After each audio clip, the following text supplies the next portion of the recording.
All right, welcome back to Infinite Gold, Growth and Greatness, Life, Legacy, and Laugh with the Goldners. We have the amazing Bernard. Oh, we're going to need to redo this. I don't even know how to say your last name. Quisumbing? Oh, No, shit. Quisumbing. Quisumbing. Wow, I butchered it too. I think we're going to keep this going, No, but I like it. we call him the rapping salesman, aka that's what he calls himself, and I love it because we were just talking actually before we got on, and we went to our last Gamma event, and we're just in the car, and out of nowhere he just starts rapping, and just the words are coming to his brain, and I'm like, that's awesome. But he's been the number one salesman for 18 plus years, multiple dealerships he's been at. He's currently over at Ford. He created the sales program of helping the new salesmen sell cars and what to do, what not to do, everything that he's learned.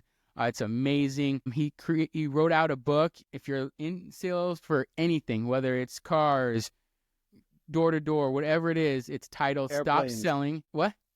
I said airplanes. I don't know. Hey, you probably could use it. You never know. I mean, we have talked about that private jet's coming. It's coming soon. It's coming. But the book is titled Stop Selling, Serve, and Get Paid What You're Worth. It's awesome. The best part of everything is it hasn't just always come easy to him. And he passes on that info to anybody and everybody. He's now 18 years sober. He started a podcast that actually launches this Sunday. I take that back because of this recording. It's probably going to be in the past. I love it. But jump on, take a look at it. It's called Sober Superstars. It's awesome. He's telling his life story, and he's also interviewing other people who are sober now, all the turmoil that they went through, the ups and downs. As many people know, it's not an easy task, but he doesn't sugarcoat things. He tells it how it is, and he's always going to tell it how it is. And again, Bernard, thank you for joining us today. Thank you for having me, guys. Of course, of course. What up? So a lot of our listeners know that we're here to have fun, and as you can tell from the intro, that's exactly what it is. We talk a lot about life, and we talk a lot about family. We talk a lot about legacy. All three things that we know you're very in tune with as well. And then we talk about the infinity model, kind of like an overall picture. So we dive into the different pillars of personal, professional, vitality, and community. Today, professional is huge for you. You're an amazing salesman, and then the community part, the Sober Superstars, you're creating that community of it. And then also Infinite Serve, that's also coming out. So you're in a lot of different things, but your idea is to serve. And we love that about you. And we just kind of want you to tap into that. And what came about, obviously, the ups and downs of everything, but what that serve, when did that word come to play in your life? I'd say that the word serve actually came probably 6-7 years ago when I realized that I was very self-serving and self-focused, only going out for the grind, only going out for the money. And it wasn't really serving other people. Mm-hmm. And I realized it was an empty pursuit. It never really actually filled me. And with the way the car business works, you sell as many cars as you can, and then the end of the month, it's like, you're back to zero. Do it all over again and sell as many cars as you can, and then at the end of the month, it's back to zero. It's like and after winning number one over and over and over and over and over and over and over again, and just, making really good money from it and everything like that, it was filling out a different side of me that I enjoyed, right? But it wasn't filling a deeper inside of me. And God definitely used the car business to change my life. And this was one of the areas where it really transitioned really hard. I mean, it was crazy. You guys have all heard of Grant Cardone? Yeah. I remember I started reading a bunch of closing techniques and all of these skill techniques to actually, find even better ways to just crush it in sales. No joke, Grant Cardone is a badass when it comes to sales, but just wanted to really crush it and everything like that. So I'm studying all these closes. I'm watching myself in the mirror. I'm actually recording myself, making sure that I mastered these things. And normally on a good month, I sell anywhere from 22 to 30 cars a month, right? So that's a good month. It pays really awesome. Well. Yeah. So I'm studying all this and I'm like, yes, you know what? I'm absolutely going to crush it. going to kill it this month. And guess how many I sold that? 3. Wow. And God was literally like, look, I didn't put you in this position so that you could take advantage of people. Ooh, that's I good. put you in this so that you could serve my people. And that hit me so hard, especially coming through as a person that was actually saved by God's grace from over 14 years of crystal meth addiction. And now I'm trying to take advantage of people. Something was off. And he definitely needed to do a chiropractic realignment for me. And it was one of those things where it was like, snap bone, listen up. Yeah. Yeah. And for me, a 2-car month, that's a baseball bat to the face snap bone. That's like, yo, what are you doing? What just happened? And That hurts. yeah, exactly. Because I remember I'm telling Jamie, I'm like, oh, I'm going to kill it. I couldn't get anything to close. And it's not from the techniques, guys. Don't get it twisted. Don't get it twisted. Grant Cardone stuff is really good. But if I'm not resonating, something's off and out of alignment with me. It doesn't matter what lines you use. It doesn't matter what things you say. People right? read it. That, People can feel it. that just ends up becoming manipulation. Yeah. And if you get really comfortable with manipulating, sure, you'll win in manipulating. But you don't want to do it like that. And you figured you'll that lose out. deep down. Yeah. Well, look, God didn't even give me a chance to figure it out. He was like, take that. Wrong direction. Right at the knees. Yeah. And I was like, oh, okay. Loud and clear. Got it. And I realized for me, overcoming objections wasn't to convince somebody to do something that they weren't wanting to do. It was actually to help them through roadblocks that they were having to get to a decision of something that they really needed to do. So that's what I used overcoming objections for. And the skills and techniques and stuff like that to help them make the right and best decision for them. And as long as I was actually serving them and I knew that I was serving their best interest, I didn't have a problem utilizing those skills and techniques to push them over the edge, to make a decision and to make a decision now, because closing happens now, especially in cars. It's like, the statistic is if they leave, you've got a 20% chance of ever getting them back in the door. So it's always about a now close. And a lot of times some of the objections were silly and it was fear-based and it was not having the right information to actually make the right decision. So it was just finding ways to communicate that in a way that would be like, oh, absolutely right. Let's do this. Makes sense. You talked about the objections part and like the roadblocks. I know what you've gone through in your past. There was probably a ton of roadblocks. Yeah. What would be like the number one roadblock that you see the majority of people when they get into like car sales? And because I feel like like the younger kid, sometimes they get that, oh, I can go sell 15 cars and I can get my Lamborghini, I could get this, I could get that. What do you feel is like that number one roadblock for people that are just getting into the business that are trying to get to where, let's just say you are, because they see absolute that laziness, shiny object. Ooh, laziness.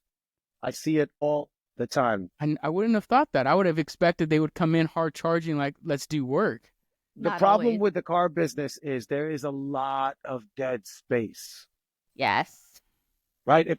I understand. I could speak on that too, because I used to work for a dealership as well. I was a receptionist, but I saw it coming in when we had new salesmen that were these young guys thinking, oh, I'm going to sell a bunch of cars this month, and then I'm going to drive off the lot with the most expensive one we have, Right. And it was the complete opposite. They're like, shit, I got to work harder for this.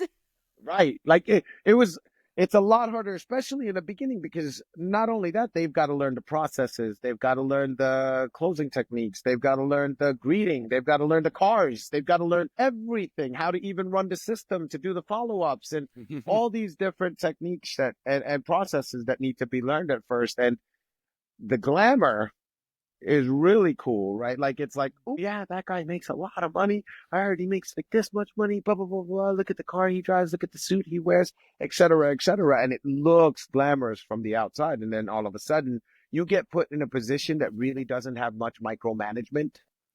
It's not. So if you don't have the grit already within you and the resilience already placed within you, it's not going to be a place for you.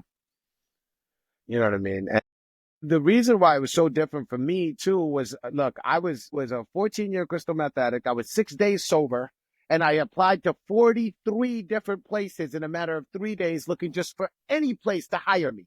Like any place. I didn't care. I just wanted to work so that I could stay here and start living this life of freedom from addiction, right? And I didn't care. Like I applied to the McDonald's, I applied to King Stoopers, I applied to every single, actually, I walked to the little mall strip that was like right next to where I was staying, my cousin's basement, right? And I walked there and I applied to every single store. It didn't matter what it was, but nobody gave me a chance, probably because I also put previous job, drug dealer / drug money collector on every application.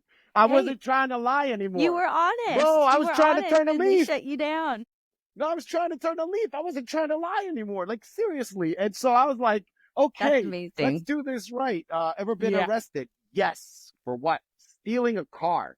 Look, I've been involved in all the drug stuff, and I've never actually got in trouble for any of it. The only thing I ever got in trouble for was stealing a car. And literally, like, God's so funny that I went from dealing drugs and stealing cars to now dealing cars. The comedy is insane. The irony just comes is full so circle. Yeah. But laugh right in your story. Right. And I wasn't even trying to steal the car, be honest. Like, truth be told, I just needed to get from Edison to Jersey City to go pick up so I could do something. That was it. I wasn't even trying. I told the cop that. I was like, I'm just borrowing this. And they just laughed at you, huh? Yeah, of course. I mean, they had the guns drawn and everything like that. And here's the craziest part. Guess where I stole it from? And please don't get insulted when I say this.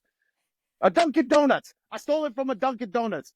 Do you know how many cops were already there that I didn't notice was there? Oh my God. We tried to jet out of it. 3 cops were coming in. That's how high I was. That's how ridiculous it was. Those weren't your finer days. No, not at all. There was no finer moments in that. My God. And then we got pulled over, and I'm sitting there like all smooth talking. I wasn't the driver though; I was in the passenger. I even pulled out the registration of whoever car it was, and I'm handing it over and everything like that. And we would have been fine, except the guy came running out of the Dunkin' Donuts and was like, "That's my car!" Oh. Guns got drawn. We got pulled out, and we went to jail. And now you sell cars. And now I sell cars. Go figure. But yeah, so that was the thing. That was the thing, right? Like, I applied to 43 different places, and nobody would hire me. So when the car dealership gave me a shot, I wasn't gonna mess around. Like, I mean, I dove into everything. Like, I took home all the brochures. I was so happy. 43 different places in 3 days of applying to every place that just nobody even gave me a shot.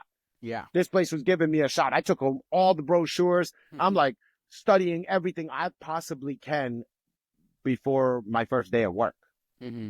So I came in it with a totally different like motivation, totally different position. And yeah, I put into work, and it took about 7 months before it finally clicked. And for the first 7 months, all I did was watch all the top salespeople, ask them for help, and just sat there and listened and everything like that. And some of the stuff that they did was definitely questionable.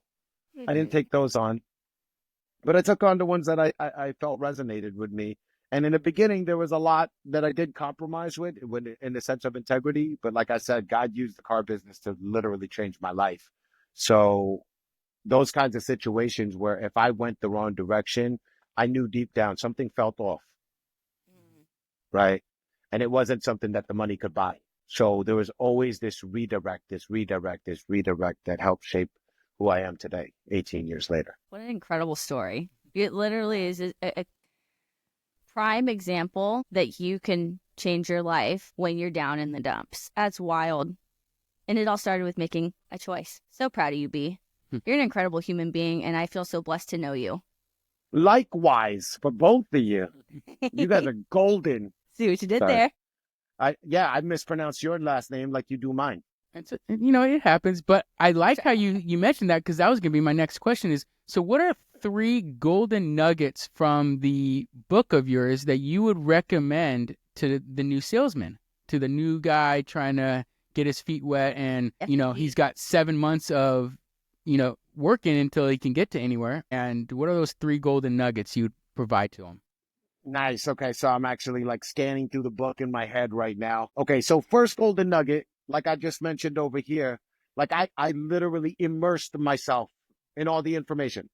Immersed. I sucked it all up, tried to study as much as I possibly could, because that builds a confidence, right, that you would not normally have if you don't. Yeah. And a lot of times they provide this basic training for you, but if you just nonchalantly do the training without really diving into it or without expanding even further to try to find as much information as you can, then you're only going to have a limited aspect of initial confidence in something that you have no clue what you're doing, especially for the newbies, right? Yeah. And it's not even just the newbies. This can go out to all the people that have been doing this for a long time. Stay up to date with the information. A lot of these people don't care anymore, right?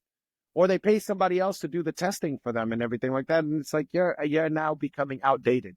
Yeah. And you're not becoming efficient, and you're not really serving your customer to the capability that you can if you only have limited knowledge. So definitely immerse yourself into that. Another one is don't jump on the roller coaster. And what I mean by that is the roller coaster of good months, good days, bad days. A lot of times people literally change. It's like change the barometer. Don't make selling a car the barometer of whether or not you have a good day or a bad day. Because unless you're really that good, and unless you're capable of grinding at 110% every single day, day in, day out, as if you had no problems outside of your home, outside of your work, or anything like that, literally you will burn out. Here's the thing. Good. Focus on coming in and doing your best, putting a smile on people's faces, serving others. One of the biggest things that I tell salesmen right now is if you're having a long stretch of you haven't sold a car in a while, go help your fellow salesman for no half deal, for no ask, for nothing. Just go help them. Yeah. Go serve your managers. Go do something that'll actually shift everything about you. And so that, because we have this term called snake bit. After a while, you just keep getting no's and no's and no's. All of a sudden, you feel like you're poisoned.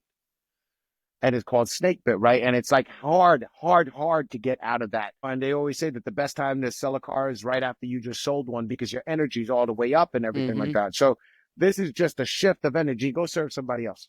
Yeah. And then the thing is, though, on that second nugget is don't focus on the car deal. Focus on the serving others, putting a smile on everybody's face at the dealership. Everybody else, you know what I mean? Yeah. And when you talk to a customer, really just focus on really caring about them, serving them, helping them with their needs. Because the truth is, you do that and that be your focus. One, you're going to be a happier person. Two, you're going to sell so many more cars. Oh, yeah. Consistently. It's just, it's a snowball effect of that joy, of that happiness, of that serving and everything like that. It gets to the point where you're literally just having a blast, taking care of customer. Next thing you know, you're doing paperwork and they're like, did I just buy a car? Yep, you did. Enjoy. It's like, hey, well, let's get a quick photo. Right. I see your photos. Oh, yeah. Let's get a quick photo. We do photos all the time. I we love post them and everything like that. And then I'll even do like quick testimonials. I'll be like, are you camera shy? They'll be like, nope. I'll be like, okay, good. Let's go. So, and then it's smart. And then the third nugget is that make it an amazing experience, right? Like take the time to take the photos. They just spent a lot of money with you. Make it an amazing, memorable experience. And what better to memorialize the whole situation than by taking pictures? Like I take all these pictures with them, then I post it, then I tag them, then I send it to them with a big thank you and everything like that. And so all of that makes it so much more of a memorable experience. That's awesome. So there's three. I could keep going though. I know you can. There's three. I had to stop you. I was like, we can have multiple podcasts on just that. Yeah. You be sharing all the nuggets before they read your book. Right. You know what? I don't care. As long as it helps somebody and lifts them up and helps them position themselves to a better way, hey, let's go. Awesome. Yeah. Next question I want to lead into is, what are you most passionate about in your field and why? Which field? Well, let's say in all of them. In all of them. So car business, your car business, infinite serve. coaching, yeah, rapping, all three. Okay. Author. Shoot. Actually, you know what? It's the same thing on all of them. Okay. Just Let's hear literally it. helping somebody. I love it. That's what I'm most passionate about. Because you know what? I've been the recipient of being helped so much to the point where I am free, right? Like my cousin didn't have to take me in 18 years ago. Yeah. But if he didn't, I'd probably be dead or in jail. But he did, right? So if I can give even a portion of that back and help somebody, it doesn't even have to be as drastic of a transition as mine has been blessed with, right? Yeah. But even that little bit. So that is probably what I'm most passionate about in all of it. And it's funny because my biggest struggle is also having to battle my inner demons and my ego of self-serving, right? Because I'm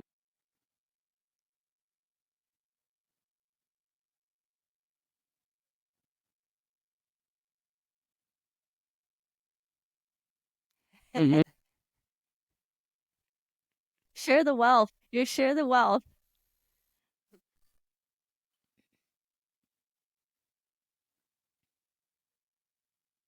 every awesome thing I get to do for somebody else has become a deeper pleasure and a deeper joy for me than anything I've ever really truly experienced. So God's showing me the difference. Now, don't get it twisted. I still get caught in it. You Don't know, we I all? definitely still get caught in it. I want the new microphone. And how much is that? I want the new cameras. Just like, well, I I'm mean, that, not that much into cars. I'm not that much into cars. Go figure. Because I've been spoiled with it. yeah. So I don't really like, you know what I mean? Like me and Jamie get a new car every year. Like Yeah. that's insane. So we don't. The car thing doesn't move me anymore. I don't get excited about it. You know what I mean? Like I'll even get a new version of the same car that I bought as long as I like it, and I'm so used to it, and I'm just like, ooh, I really like that one. Then I'm just gonna keep with that one. Yeah. Nick.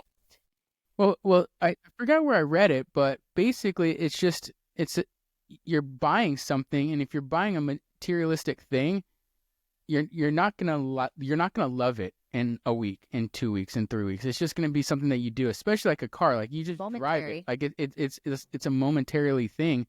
So it's one of those things that is gonna move down. But if you're living your life to serve others, that just continues and continues and continues. And especially like for example, when you go and you coach these younger guys or even older guys that have been in the business for a while, and you hear from them that their next month they just doubled their sales or tripled their sales or something like that feels so much better than anything you could Bro, think. it's no joke. It's no joke. There's actually this girl, Deanna, Mm-hmm. that's at our dealership, Yeah. and she came from the food industry. Okay. And I knew from the beginning that she was going to be a superstar. This was 2 years ago. I knew Okay. from the beginning because like, she had the heart of service that I literally have to work through all of my demons and fight so hard just to pretend to almost be. Yeah. And And she she's already was there. naturally, right? It's so I told her from the beginning, I was like, you are literally going to take over by storm.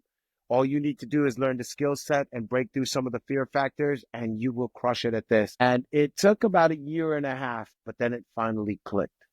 And she broke through the fear factors and stuff like that. She went from a flat pay and finally jumped into the scary commission only pay. Yes. That's awesome. And she's literally triple, quadrupled her from Awesome. breaking through the Wow. fears. And I was like, so what's different? She was like, nothing. I was like, no, no, no, everything. Because Uh-huh. now you're attracting deals. You're no longer repelling them from all the fear. She And opened she up. was just, yeah. And the universe definitely followed through and supported her decision to jump into that, you know what I mean? To jump into that scary new world. It was actually the same world, right? But still just the fear factors that were holding it back. And it was funny because there were some obvious deals that should have just been deals. But she was like, I don't understand, B. I don't understand what happened. And I was like, literally everything inside you is repelling him. So it has nothing to do with you. It just has to do with your fear.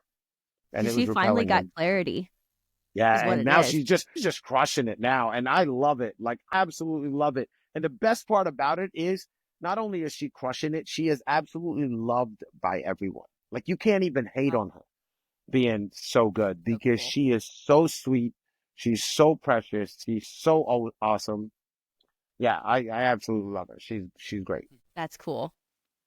Wow. I just got a text that says, "Hey, can you create an Apple account for Sober Superstars?" There I it guess is. I got to do an Apple account. I don't even know, where do I create an Apple account for that? You have to use a new email address. An Apple Okay, account. I got a Sober Superstars Gmail. There you go. Well, Cool. since you brought it up, we might as well move into that. So, what got you started into wanting to start Sober Superstars? So Sober Superstars, the real reason I did it is because I have one of my closest friends who I just talked to yesterday, actually, who is still struggling with addiction today. And I've taken him in. I've tried sharing every aspect of everything I possibly could and everything I've learned. And, like everything. And there's just no freedom. Right. And so my ego back then was like, look, you should just do what I tell you to do and you'll, right. And what I realized was I don't have it. I don't have what it takes or I don't have what it is that's going to help them. So what I did was I was like, you know what I need to do? I need to go out there and find all the different keys to freedom. And so that was literally the whole source of Sober Superstars. I wanted to find people that are absolutely crushing it. That's good. In sobriety. Hence the Sober Superstar. Yeah. Not just somebody that's sober, but an absolute superstar at being sober. Right? And I want to find out what it is that they're doing or what it is that they did or what keys to freedom did they discover during their journey so that I could gather all of that and share it with everybody that's struggling with addiction. That was the birthplace of Sober Superstars. Wow. I even love the story behind how you gave it the title, that they're not just sober, but they're sober superstars. They're making their sober life so much better. Right. It just, gosh, I feel like I'm struggling how to describe it, but I think you get what I mean. How they just have taken it up a notch, if you will. They've gone up exponentially in the right direction, and they're just running with it. Yeah, because I mean, and that's the one thing too, right? Like we talk about it a lot on the podcast is what's after sobriety, right? Because if you're just cycling with sobriety over and over again, I'd rather get high. Like, honestly.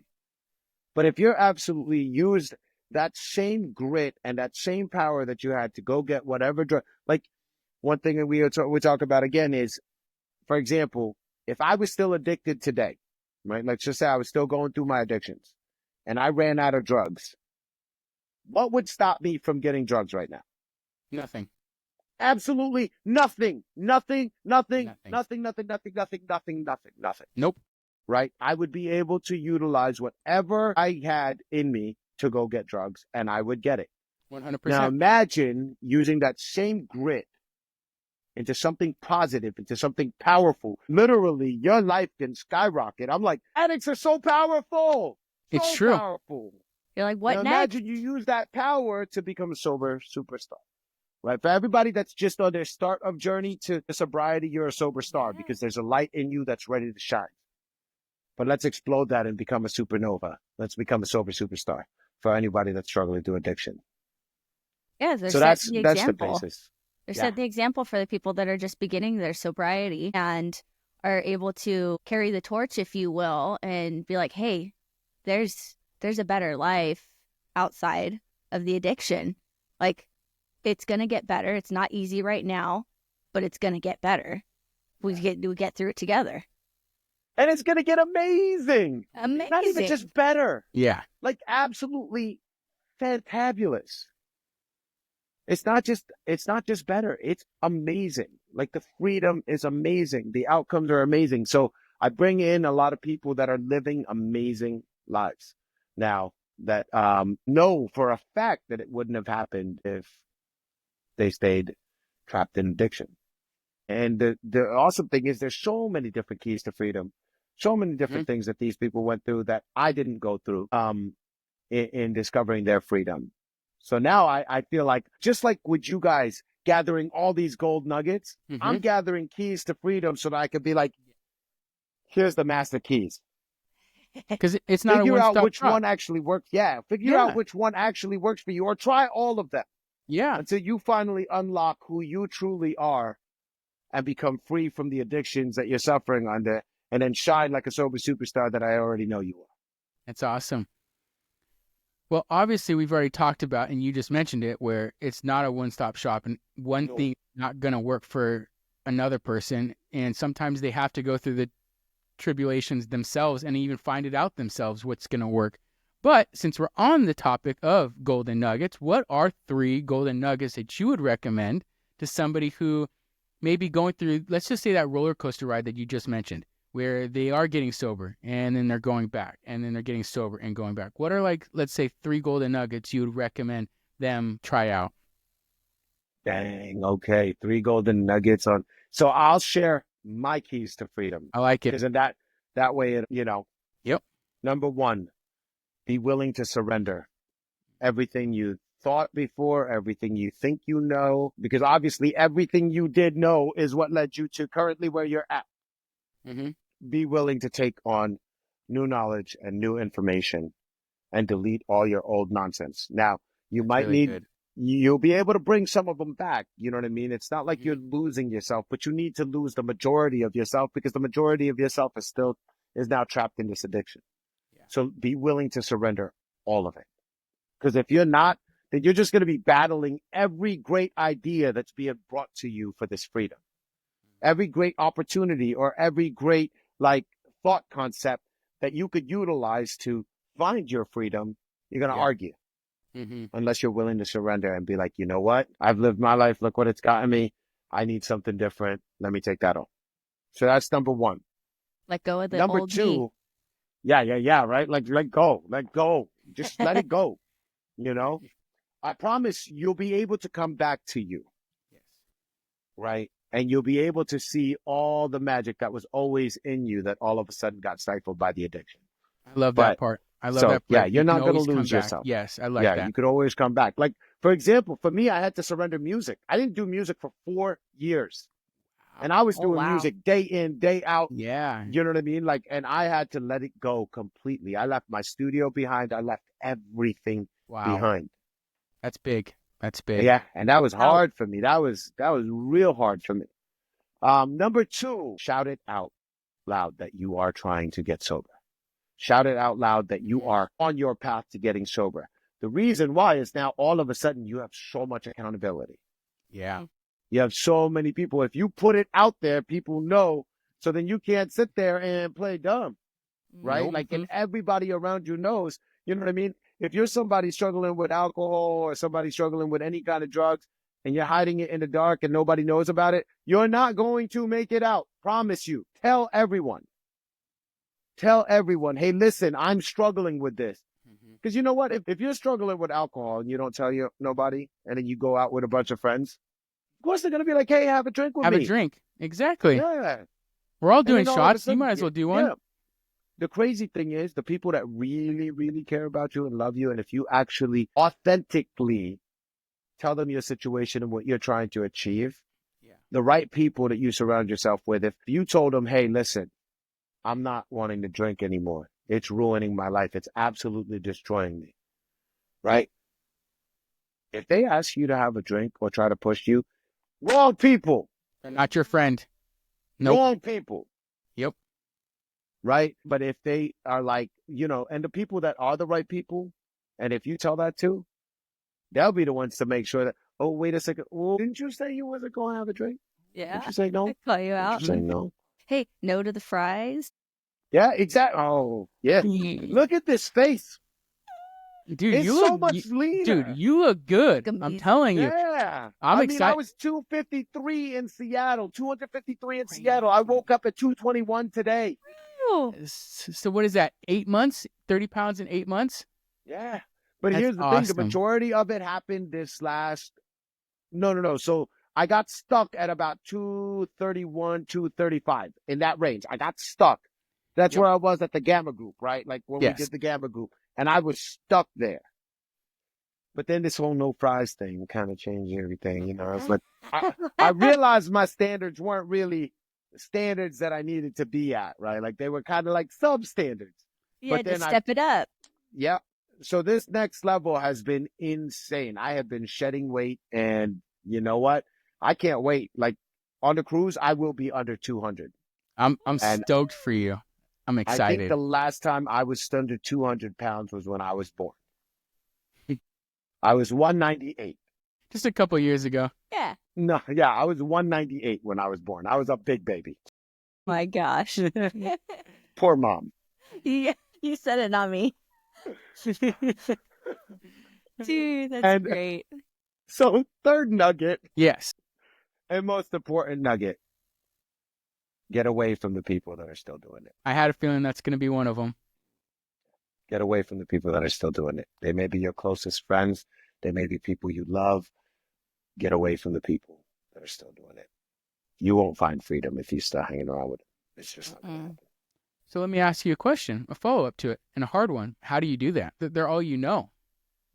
And in your mind, you think they're your best friend. So how do we do that? I left Jersey. And that's what that's what I've heard people recommend is you just have to leave. Yep. I left Jersey with $50 in my pocket and about $13,000 of debt. Yeah.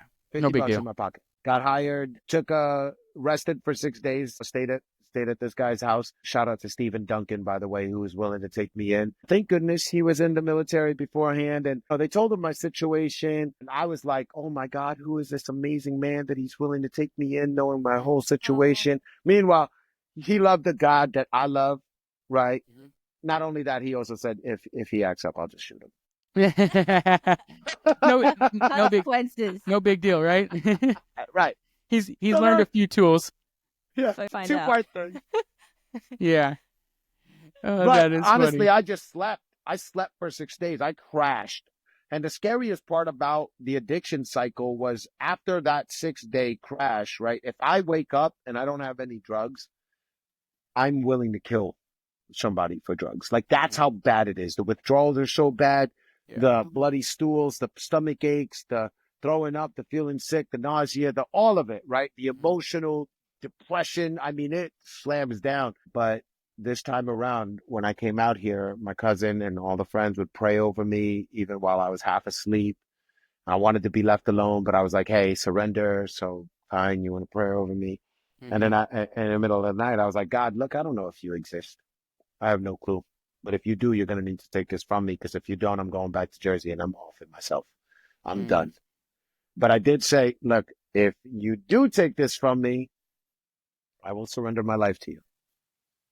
And on that 7th day, literally the whole room was so white, like I couldn't even see anything. So I was saved by a grace and a miracle that I still don't fully understand today, except I know that I'm blessed. And it was literally peeled out of me to the point where I knew at that moment that I was free.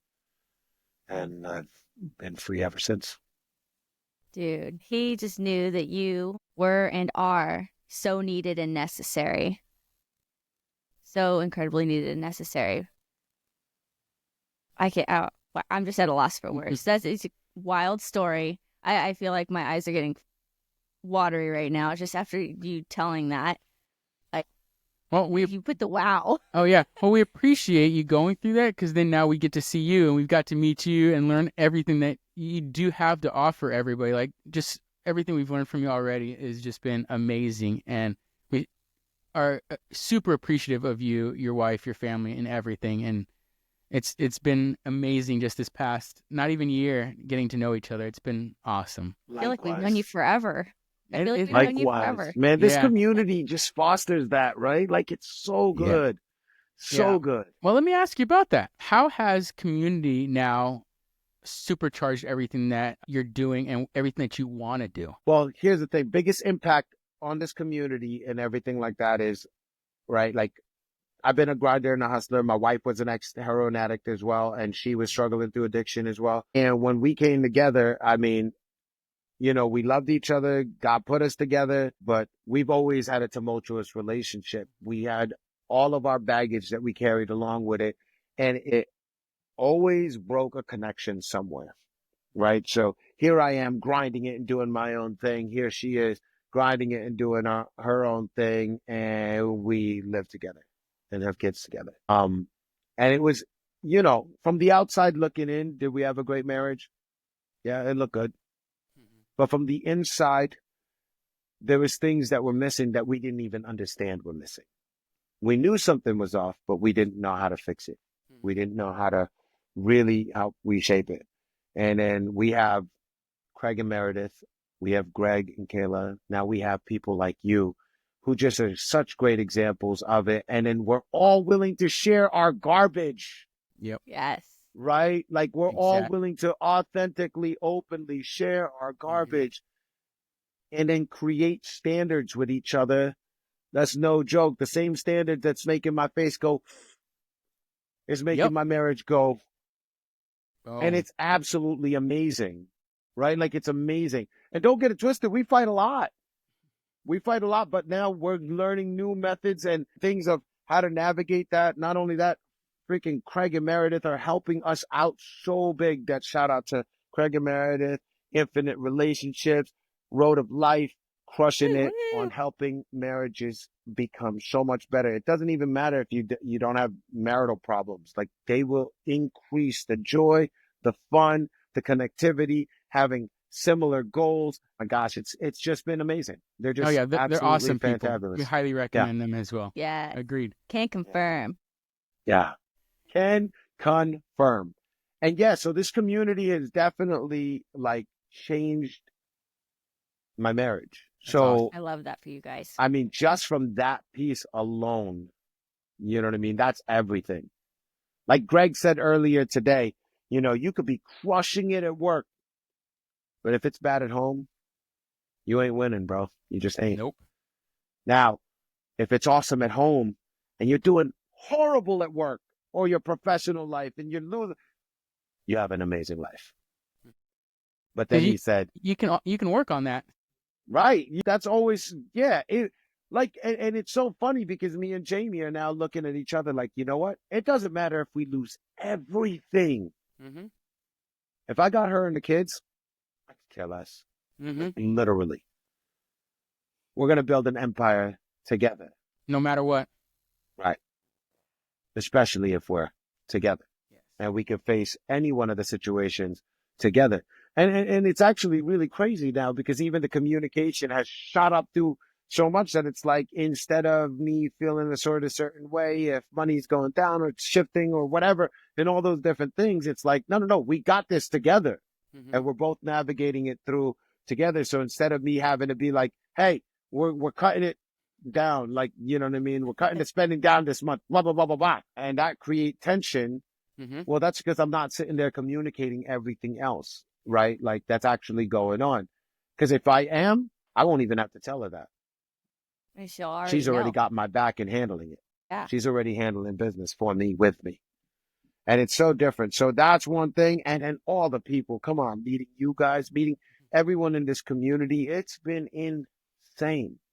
It's been insane. One of my closest right now is Robin. I love that dude, man. He is ridiculous. Do you realize that he just, so tonight was Ever's birthday party. Yeah. And he gave her a huge surprise because they weren't going on the cruise, right? Yeah. And his daughter, Nicole, who's 13, is going on the cruise. So he literally bought her a piece of luggage and was like, and when they opened the luggage, they were like, want to cruise with us? That is And he bought awesome. her ticket. Oh, my heart. Oh my gosh. Bro, so like cool. What? Yeah. Like, what? We've got givers in our community. Right? We don't have a giving problem. That's for dang sure. No, definitely not. So yes, he's coming on the cruise, hanging out with Nicole and everything like that. And just, it's not like he got a small room. That's, I know, oh my gosh. Right? Like how sick is that? That's awesome. Just so sick. Yeah. Wow. Yeah. See, look at the incredible people we've met and have in our lives now. I couldn't imagine it any other way. No, me neither. It's truly amazing. It really is. Me neither. We found our people. Oh, yeah. Yeah. Definitely. And Colorado coming up, that's going to be insane. I'm so stoked. Yeah. That's going to be awesome. So Ooh. obviously I think we can go for like hours, and you have so much. So if anything, we're just going to have to bring him back on here. That's for sure. He's definitely coming back on Sounds for good. another episode. But I got a question for you. Where do you see yourself in 10 years? Question we like to ask people just to see where they're at now and where they plan to be. Realistically, go figure. I'm going to say realistically, and this is going to be so audacious. Watch this. I like it. Realistically, all of us will be having our junior mastermind serving thousands of people, literally changing lives, creating multiple mini communities like this where people could grow with each other. I will definitely be on stage with Tony Robbins. Yes, you will. Yes, you Greg will. Kimball. Yep. Yes. Bree and Anthony Goldman. Let's go. Let's go. Affecting people's lives. And, yes. Sober Superstars will have homes for people that are struggling with addiction. That's cool. And creative centers where they could actually, like, one of the biggest things for me with the keys to freedom too was still back in my creativity, was utilizing that in my creativity. So creating creative centers with that, and then also creating an app for people that are struggling with addiction to find freedom with it, like daily activities and CDAs that I love, you know what I mean? So that they're not just winging their journey through sobriety. It's actually guided things like what books to read, what everything like that and it's going to be profile based. So depending on whether or not somebody's an uppers based or a downers based and stuff like that. So that it really taps into who they are and then helping them find their path to sobriety, and then giving them, even small, like for some people like myself, give me 20 tasks and let's get started. Yeah. For some people that would be so overwhelming. Yeah. Yeah. Or maybe even just one. Yeah. That they can do daily. Right. So an app and stuff like that, and then literally traveling the world serving others, and no longer battling with the self-serving factor. You got this, brother. Let that go. You're growing so much. We see it already, and we love it. Like you're a beacon of hope for others, bro, and you're definitely one that people can look at and be like, okay, I'm in the shoes that he was in, and looking at him, I could totally get out of it. I could totally move on, and I can be where I know I need to be. So 100% needed, necessary, and you're doing big, amazing things, and we appreciate it. Thank you. Yeah, like Greg said, you could be one of two things, an example or a warning. Yep. And I definitely want to be an example. And you are. You definitely are, buddy. Exactly. Also a warning. Just the past is the warning. Don't do that. Don't do those things. Don't do that. Don't do that. Do what I'm doing now. Yeah. Right. Don't do that. That's awesome. Well, we'd like to thank you, Bernard, for being on with us. We super appreciate it, and we can't wait to see you. And I'll see you in 2 weeks. Oh, yes. Let's go, Captain Buffalo. Let's go. Let's go. But we love you, and we'll see you soon. Oh, real quick. Yes. Wait. Yeah. I know he deleted your last one, and I'm putting this on camera. Yeah. But I need the new one.